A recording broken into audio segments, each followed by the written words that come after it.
सम्मा सम्बुद्दस्स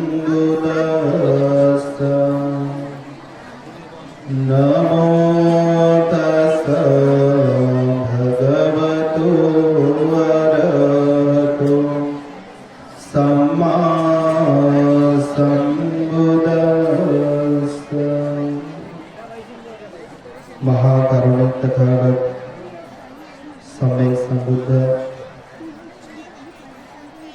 त्याचबरोबर संपूर्ण जम्बूद्वीपामध्ये 84,000 स्तूपस्तंभ निर्माण करून धम्माचा प्रचार प्रसार करणारे असे देवाना प्रियदर्शी सम्राट अशोक, तुम्हा आम्हाला बौद्ध धर्माची दिशा देणारे असे पूजनीय बोधिसत्व डॉक्टर बाबासाहेब आंबेडकर या महामानवांना त्रिवार पंचांना आज या ठिकाणी पूजनीय भंते ज्ञानज्योतीजी महास्तवीर यांना सुद्धा त्रिवार वंदन व उपस्थित सर्व भिक्खू संघांना सुद्धा वंदन। तसेच या कार्यक्रमामध्ये उपस्थित असणारे सर्व श्रद्धावान उपासक उपासिका बालबालक बालिका यांना मंगलमैत्री मंगल कामना। आज या ठिकाणी बऱ्याच दुरून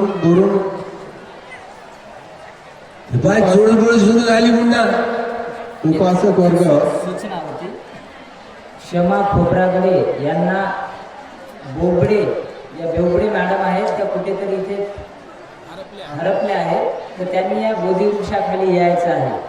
कृपा करून जिथे कुठे बोबडे मॅडम असतील त्या क्षमा खोब्रागडे त्यांना शोधत आहेत, त्या बोधी वृक्षाजवळ त्यांनी येऊन थांबायचं आहे। बरेच दुरून या ठिकाणी उपासक धम्म श्रवण करण्यासाठी आलेले आहेत। भगवान बुद्धाच्या जीवन काळातील असंख्य अशा काही घटना आहेत, त्या आज बरेच दिवस जरी होऊन गेले असेल तरी त्या घटनेतून आपल्याला काही ना काही आपल्याला जे बोध आहे ते बोध आजही आपल्याला घेण्यासारखं आहे त्याच्यामधून। म्हणून अनेक लोक जे आहे बुद्धाच्या काळामध्ये ज्यावेळेस बुद्ध जैतवन विहारामध्ये राहत होते त्यावेळेस असंख्य असे काही लोक आहेत जे उपासक आहेत, ते उपासक जसा वेळ मिळेल तसं भगवान बुद्धाकडे जायचे धम्मश्रवण करण्यासाठी। दुरून लोक यायचे, धम्मश्रवण करायचे, धम्मश्रवण करून आत्मसात करून आचरण करण्याचा प्रयत्न करायचे। तर बुद्धाच्या काळामध्ये सुद्धा शोधापती सप्रतागामी आणि अनागामी अवस्थेपर्यंत उपासक सुद्धा जाऊन पोहोचलेले आहेत। तर अनेक लोक यायचे, जसं आता बुद्धाच्या काळामध्ये जे लोक दिवसा कामाला जायचे आणि जे लोक दिवसा कामाला नाही जायचे ते दिवसा जैतवनाच्या दिशेने जायचे आणि गेल्याच्या नंतर बुद्धाचं प्रवचन ऐकायचे। त्याचबरोबर जे लोक आता दिवसा कामाला गेलेले आहे, ज्यांना दिवसा वेळ मिळत नाही आहे, ते लोक संध्याकाळच्या टायमाला बुद्धाचं प्रवचन ऐकण्यासाठी यायचे। बुद्धाच्या काळातील अतिशय सुंदर घटना आहे, याच्यातून अतिशय प्रेरणादायी जो बोध आहे तो बोध आपल्याला घेता येईल। तर अशाच पद्धतीने एक दिवस तथागत भगवान बुद्ध जैतवन विहारामध्ये वास्तव्य करत होते। वास्तव्य करत असताना रात्रीच्या टायमाला काही उपासकांचा जत्था भगवान बुद्धांच्या त्या जैतवनामध्ये आला। फार दुरून आला होता, चालून आला होता, जसं आज आपण या ठिकाणी फार दुरून आलेला आहेत। फार कोण्या जिल्ह्यातून आले, फार दुरून लोक या ठिकाणी आले। तशाच पद्धतीने फार दूरवरून चालून काही उपासकाचा जत्था त्या जैतवन विहारामध्ये आला होता।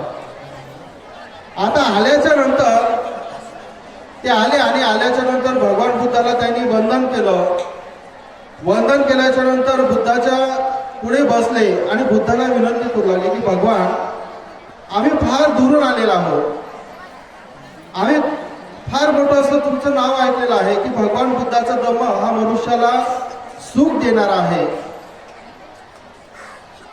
आम्ही फार असं दुरून आलेलो आहोत, तर भगवान आम्हाला दुःखमुक्तीचा जो मार्ग आहे, जो धम्म आहे, तो धम्माची जी देशना आहे ते देशना तुम्ही आम्हाला करा, असं ते लोक फार विनवणी करू लागले भगवान बुद्धाला.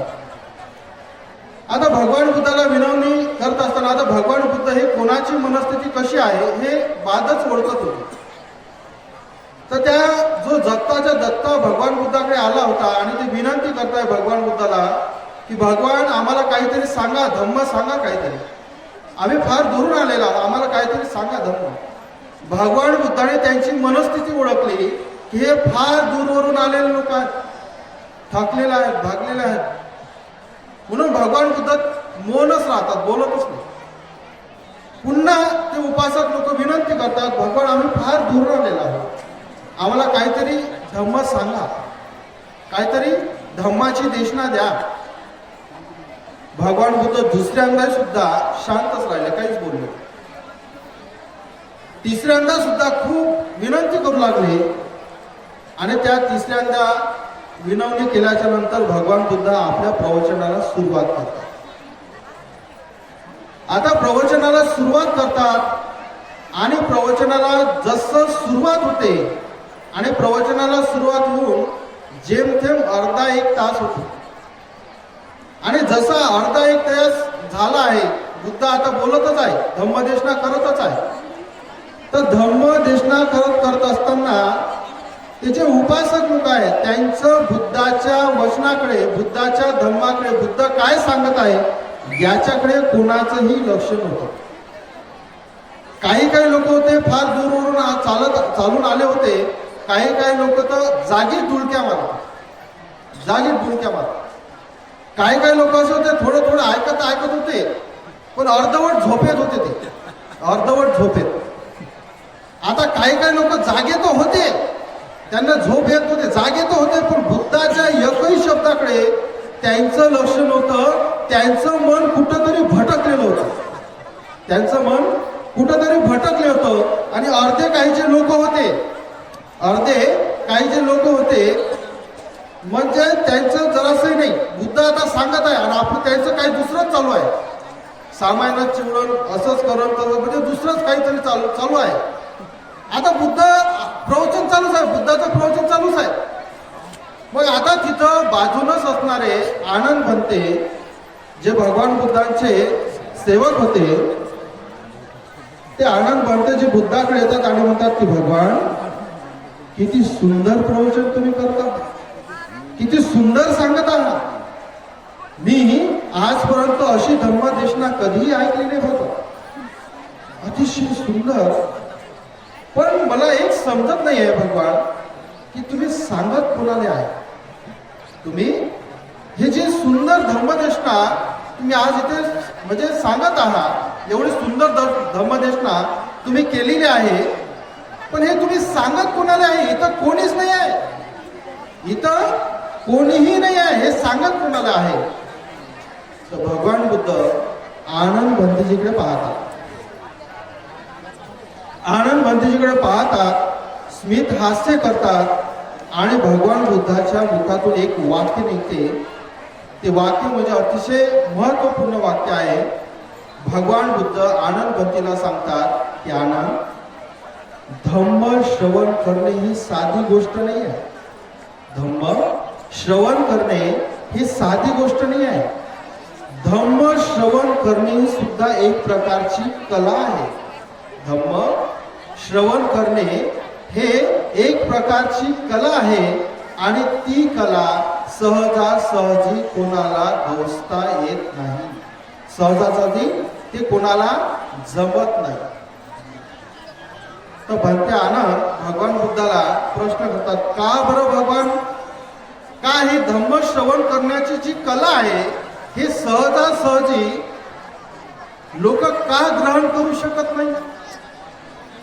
आनंद भंतेजी काय करताय, भगवान बुद्धाला प्रश्न विचारला, का असं होते की सहजासहजी उपासक धम्म का श्रवण करू शकत नाही, ती कला का अवगत करू शकत नाही. तर भगवान बुद्ध आनंद भंतेला सांगतात आणि म्हणतात की जोपर्यंत मनुष्याचे जे मन आहे रागाने, द्वेषाने आणि मोहाने भरलेला आहे तोपर्यंत मनुष्य धम्म श्रवण करू शकत नाही. जसं आता आपण उदाहरण पाहतो की अनेक ठिकाणी आपण पाहतो की बराचसा जो पैसा आहे तो बराचसा पैसा धम्माच्या प्रचार आणि प्रसारासाठी खर्च केला जातो, दान दिला जातो. पण आपण जर थोडा बारकाईने जर विचार केला, आपण तर दान देतो, धम्माचं काहीतरी आपलं धम्म वाढला पाहिजे, लोकांमध्ये धम्मचं आचरण वाढलं पाहिजे. पण त्या गोष्टीला आपण विचार केला पाहिजे की आपण मोठे मोठे कार्यक्रम घेतो, धम्म परिषदा घेतो, पण त्याच्यातून काही आउटपुट निघत आहे का, हा आपण विचार केला पाहिजे. तर भगवान बुद्ध 3 गोष्टी सांगतात की जोपर्यंत मनुष्याच्या मनामध्ये राग, द्वेष आणि मोह आहे तोपर्यंत उपासक कदापिही धम्म श्रवण करू शकत नाही. मग आता भगवान बुद्धाला आनंद बंधू म्हणतात, का भगवान असं का? तर भगवान बुद्ध आनंद बंधूला सांगतात की जोपर्यंत मनुष्याच्या मनामध्ये कुठेतरी लोभ आहे, एक प्रकारची आसक्ती आहे, तोपर्यंत तो धम्म श्रवण करू शकत नाही. त्याचं अनेक उदाहरण आपल्याकडे आहे, अनेक उदाहरण आहे. आपण पाहतो की आता इथं आपण काही लोक आले असेल, पण आल्याच्या नंतर काहीतरी मनुष्याच्या मनात लोभ आहे. जसं आता माणसाचं जे मन आहे, चित्त आहे, त्याची चित्त तर भटकतच असते. पण आता इथे एवढा मोठा कार्यक्रम आहे आणि कार्यक्रम चालू आहे, भंतीजीची धम्मदेशना चालू आहे, पण कुठंतरी एक माणूस काहीतरी विकत आहे आणि त्याच्यात आपलं मन जाते की हे गोलाकेट आपण घेतलं पाहिजे. प्रवचनाकडे लक्ष नसते. काही लोक पाहता कसे फोटो घेऊन जातात, जसं म्हणजे आता जत्रेमध्ये कसं आपण जत्रा करायला येतो, कारण तिथं कुठं काहीतरी काय म्हणजे पुरं चित्त भटकून आहे, लोभ आहे, म्हणून ते लोक धम्म श्रवण करू शकत नाही. त्याचबरोबर आता जसं एक उदाहरण देतो की आता जसं आता मोह आहे, काही लोक मोहामुळे सुद्धा धम्म श्रवण करू शकत नाही. जसं आता काही कार्यक्रमामध्ये अशी घटना होते की गाण्याचा कार्यक्रम बसला की पब्लिक मावत नाही, उभे लोक राहते, पडदे वर करावे लागते पेंडॉलचे, पब्लिक मावत नाही. आणि लगेच आता एक माणूस येते आणि माईकवर बोलते की आता गाण्याचा कार्यक्रम झालेला आहे आणि भंतीजीच्या प्रवचनाचा कार्यक्रम चालू होणार. भंतीजीच्या प्रवचनाचा कार्यक्रम आता चालू होणार आहे. आता गाण्याचा जो सत्र आहे ते सत्र खतम झाले आहे आणि भंतीजीचं प्रवचन चालू आहे, आता चालू होणार आहे लगेच. तर ते पडदे का काही चालले लोक बाहेर, लोक चालले. आता काही लोक वाटते की ऐकूच भंतीजीचं प्रवचन, ते बसतात बिचारे ऐकतात. आता ऐकत असताना आपलं काही नियोजन नसते कार्यक्रमाचं, आता ते ऐकून राहिले, मनातच एक उपासक येते, जेवण तयार झालेलं आहे म्हणते, तिथं जेवण वाढणं चालू आहे, जे कोणी जेवायचे राहिले असेल त्यांनी जेवण करून घ्या. पण तिचं प्रवचन आता चालूच नाही.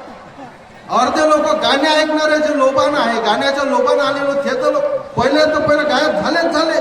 पण जे लोक बिचारा आता प्रवचन ऐकणार भंतीजीचं आणि म्हणतातच काय तिथं जेवणाचा कार्यक्रम चालू आहे, आता तिथं वाटणार आहे जेवण, लोक आता त्या माणसाला विचारत आता मी जेवण करू की आता त्या भंतीचं प्रवचन आहे, जाऊ दे म्हणते. आता लंबी लाईन लावते म्हणते, आता नाहीतर जर भेटलं नाही किंवा लाईनमध्ये जर हे झालं, ते लोक उठून जातात इनमिन. म्हणजे असं म्हणा की एवढा मोठा पेंडॉल टाकला राहते, पण भंतीचं प्रवचन म्हटलं की म्हातारे कुतारे चालले बसले तिथं. म्हणून हे अशी स्थिती आहे, कारण लोभ आहे मनामध्ये आणि त्या लोभामुळं धम्म जे आहे ते धम्म श्रवण करू शकत नाही उपासक. हे बुद्धाने 2500 वर्षापूर्वी सांगितले. त्याचबरोबर द्वेषापोटी सुद्धा धम्म श्रवण करू शकत नाही. मगाशीच उदाहरण दिलं भंतीजीनं, सांगितलं की आपापले जे काही उपासक आहेत ते बसले आपल्या ग्रुपनं, त्या ग्रुपमध्ये दुसरी बाई जर त्या जागेत आली तर तिला सरकणं. पण आता ते सरकणं म्हणत आहे तर प्रेमानं म्हणत आहे का? नाही म्हणत आहे, द्वेष आहे ना. पण भंतीचं प्रवचन चालू आहे, पण ते बाई कशात व्यस्त आहे, तिचं मन कशात आहे, माया जागेवर बसायचं नाही. ते बाई दुसरी ते तिकडे गेली लगेच येणार आहे का नाही, आम्हालाच तिथं बसायला जागा नाही आहे का नाही. काही लोकांना आपापले दुपट्टे काही वाकया हातून ठेवलेला आहे की आमचा एरिया आहे हा, ऐका नाही. म्हणून भगवान बुद्ध म्हणतात की कुठेतरी द्वेष आहे आणि त्या द्वेषापोटी सुद्धा उपासक धम्म श्रवण करू शकत नाही. आपण जर आपल्या विहारामध्ये जर विहारामध्ये जर पाहिलं तर आता जे काही उपासिका विहारामध्ये जातात, वंदना घेतात, पण काही काही अशा उपासिका असतात की त्या उपासिकाचा ते द्वेष करतात. जे लोक विहारात जाऊन वंदना करतात, वारंवार भंतीला भोजन देतात, त्यांचं प्रवचन ऐकतात, तर ते तर एक वर्ग राहतेच गावात, पण एक दुसरा वर्ग येते यायले म्हणते काहीच कामधंदे नाही म्हणते, त्याचा द्वेष करतात. ते यायने हे सही आहे, हेच देय म्हणजे रिकामे आहे म्हणते, हे आपल्याला काम आहे म्हणते, हे रिकामे लोकांचं काम आहे. विहारात जाणं, वंदना घेणं, भंतीला भोजन देणं, आपल्याला कुठं म्हणते बापा वेळ आहे, त्यायलेच दिलं म्हणते, ते त्यायलेच दिलं असे लोक म्हणतात. म्हणजे पाहणं म्हणजे त्याच्या मनात काय जे करून राहिले त्याच्याविषयी द्वेष आहे. म्हणून त्या द्वेषापोटी सुद्धा ते विहारात जात नाही, भंतीले बोलवत नाही, त्यांच्याकडून 4 शब्द धम्माचे श्रवण करत नाही. म्हणून भगवान बुद्धाने 2500 वर्षापूर्वी सांगितलं की द्वेषापोटी सुद्धा धम्म श्रवण उपासक करू शकत नाही. आणि मोहापोटी सुद्धा, मोह जळलेला आहे प्रत्येक मनुष्याला. आहे का नाही, मोह आहे, कोण्या ना कोण्या गोष्टीचा मोह आहे, आणि त्या मोहापोटी सुद्धा मनुष्य धम्म श्रवण करू शकत नाही. म्हणून भगवान बुद्धाने राग, द्वेष आणि मोह या आपल्या मनातून घालवण्यासाठी ध्यान सांगितलेलं आहे. वारंवार भंतेजी आपल्याला सांगते, भंतेजी अनेक वेळा प्रवचनामध्ये म्हणतात ते सुद्धा. कोणाकोणाच्या ध्यानाचे शिबिर झालेलं आहे, काही काही लोक हात वरत करतात, काही काही लोक हात वरतच करत नाही. आता केलेच नाही तर काय हात वरत करून, तर भंतेजी त्याला म्हणतात तुम्ही आदिवासीच राहिले,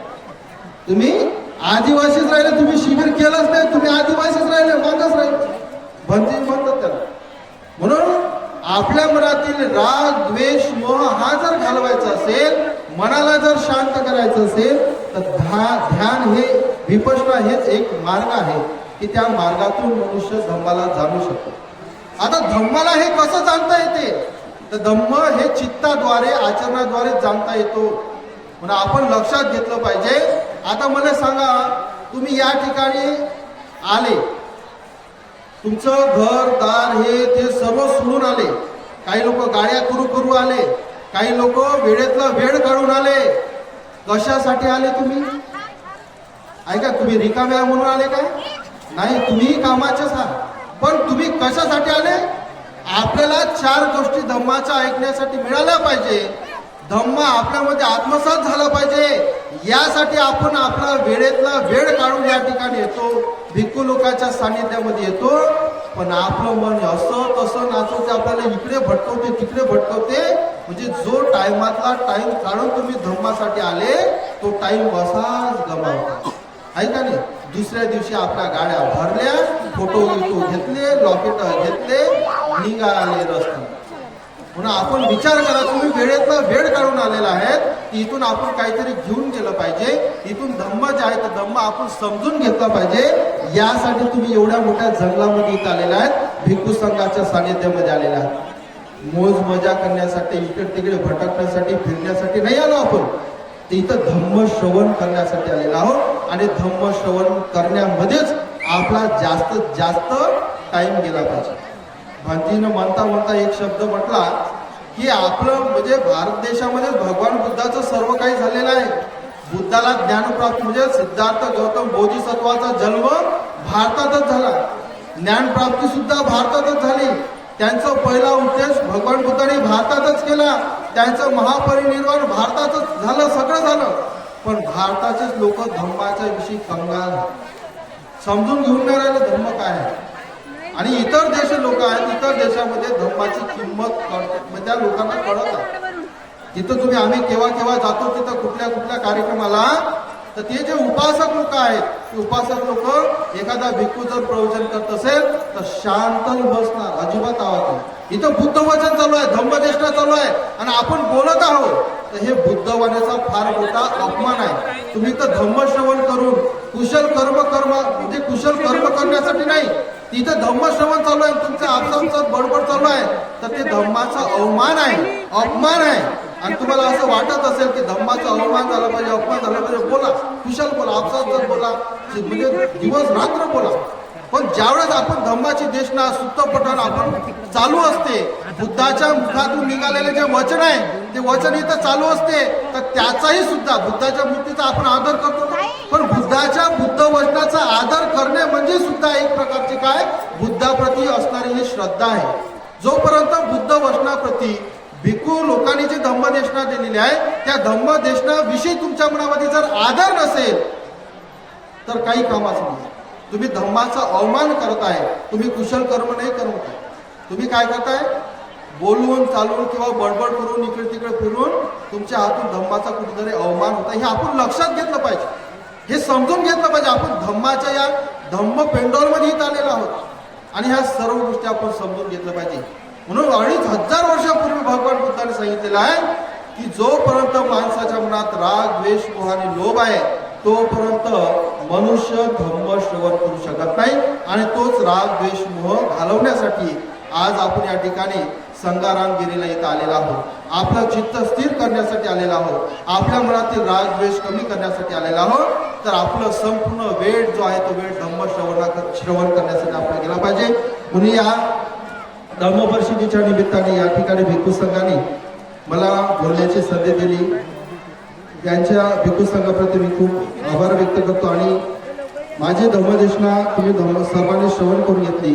तुमचं खूप मंगल हो, खूप कल्याण हो, आयु आरोग्य संपत्तीचा लाभ हो, एवढंच बोलतो, इथेच थांबतो. भवतु स्तपमंगल, भवतु स्तपमंगल, भवतु स्तपमंगल.